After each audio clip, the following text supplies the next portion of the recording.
It's 128 square metres, the house part, and we've got the carport and workshop.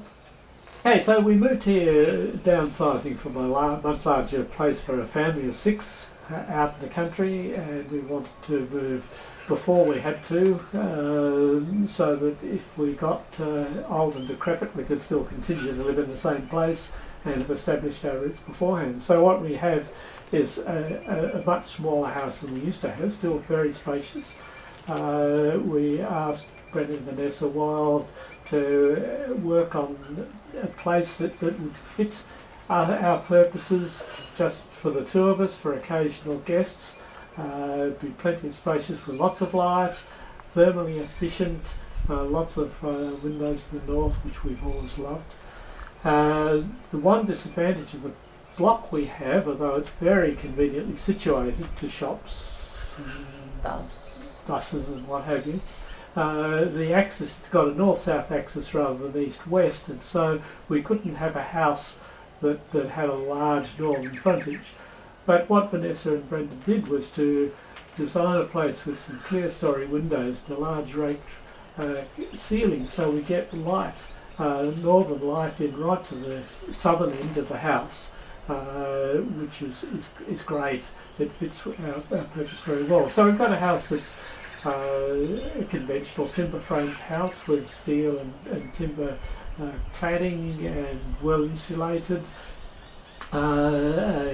concrete floor for thermal efficiency, and we wanted a place that was able to have guests occasionally, but we don't have them. We didn't want to have a room that was permanently locked up for when there was nobody here. So we share a study and guest room.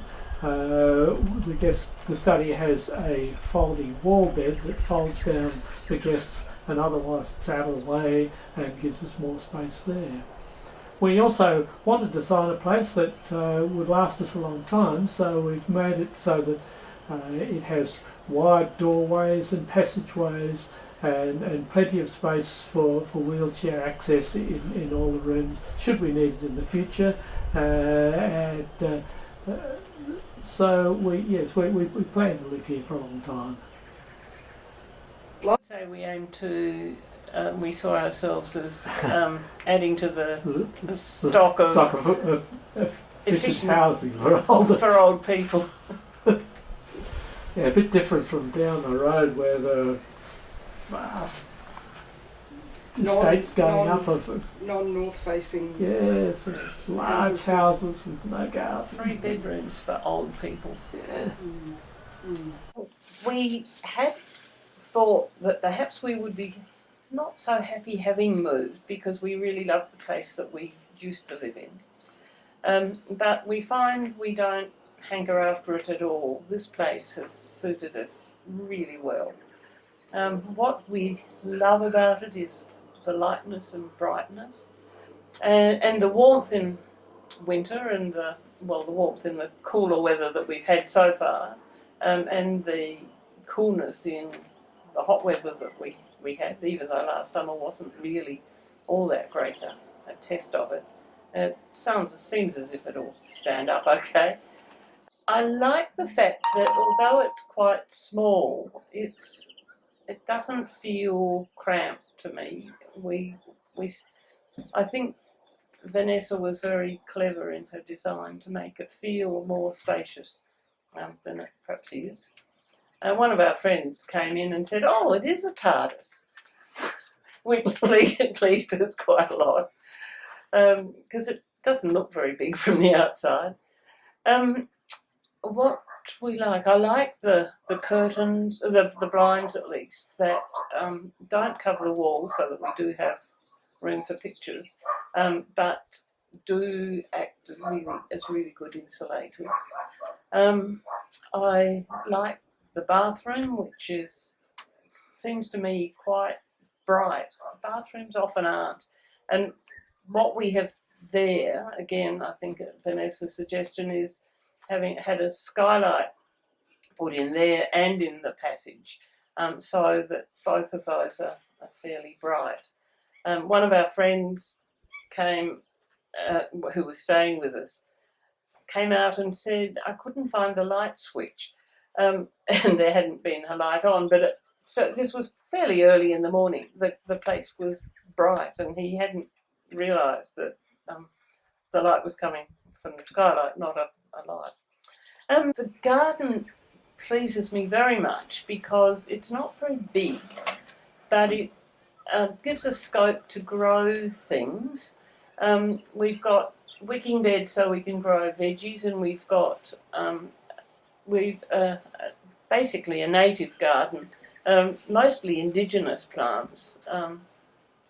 Well, quite a lot of indigenous plants, some from other areas. But the idea is that when we have the next drought, it will be able to survive. We're planning to plant native grasses in the areas that haven't been planted with decorative ornamental plants, but we haven't got round to doing that yet. And again, the idea is that it won't need heaps of water.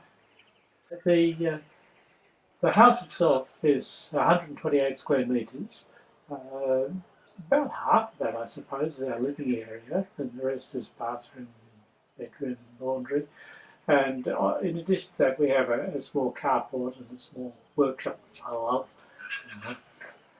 We had to give up our wood-fired stove, which we had in our country place.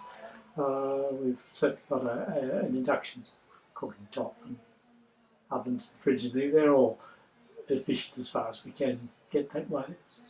The only heating and cooling you have is a reverse cycle heating, which works in the living area, nothing in the bedroom. We've got fans in the bedroom and study/guest room, but the study/guest room is open to the main living area, so that gets heated and cooled.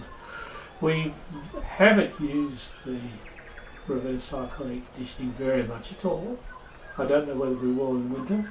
At the very end of winter when we moved in, we used it occasionally in the evenings. And over summer, which hasn't been a particularly hot summer, we've perhaps half a dozen times put it on just so the house didn't get hot, but it would have been quite livable even without it. How much solar have you got? Nominally 9.3 kilowatts. We've got a 3-phase electric connection, which is a long story I won't go into, so we're able to get quite a lot. We don't use much of it ourselves, mostly it's export for next to nothing, but at least we're helping things. Mostly got a heat pump. We've got a reclaim heat pump, which is programmed to work during the day. But because our kitchen is one end of the house and all the other, the bathroom, laundry, at the far end, micro heat, which just switches on when and it's right under the kitchen sink, so you get hot water immediately. It uses a lot of electricity while you're running it, but only while you're running it. Yes, we opt not to have curtains, though we love the look of curtains, but we've got the Luxaflex honeycomb blinds, which are very efficient. We planned it that way so that it did feel as if there was room, we didn't want to be feeling squashed. And I like the feel of it.